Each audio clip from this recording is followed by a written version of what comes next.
Ahmad Lawan's presence in the National Assembly has shaped the legislative narrative of Nigeria for over 2 decades, from the Green Chamber to becoming president of the Senate.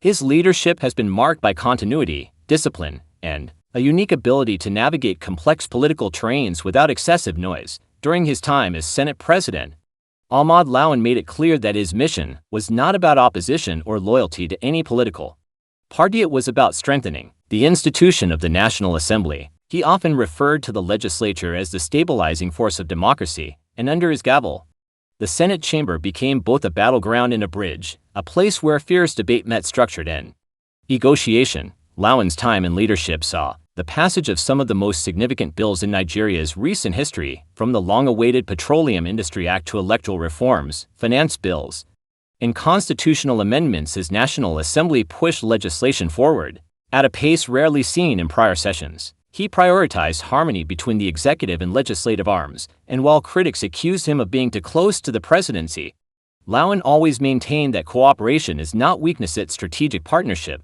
One of his strongest traits as Senate president was his attention to legislative timelines. He promised a return to January-December budget cycles, and by sheer will and coordination, he delivered. For 4 straight years, the budget was passed before the year ended, bringing a sense of order and predictability back to Nigeria's fiscal operations. Ahmad Lawan's chambers were also places of quiet strength, often calm, methodical, and composed. He preferred backdoor persuasion to public confrontation, but when necessary, he wielded authority with absolute clarity. He reminded lawmakers that service to country outweighs party loyalty, and he challenged them to be deliberate in their actions, not reactive, not sensational. Throughout his assemblies, Lawan also prioritized oversight. He championed the role of committees and demanded regular reports on the activities of ministries and parastatals.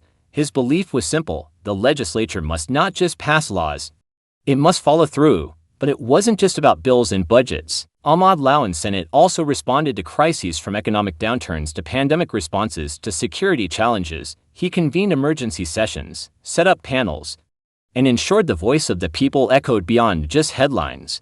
Whether the topic was national security, subsidy removal, electoral disputes, or loan approvals, Lawan kept the chamber grounded in rules, process, and balance. Even beyond his leadership role, Lawan's presence in the National Assembly represents longevity in Nigerian politics. From the days of military to civilian transition, he has evolved through changing political landscapes, adapting while still remaining a firm believer in legislative independence.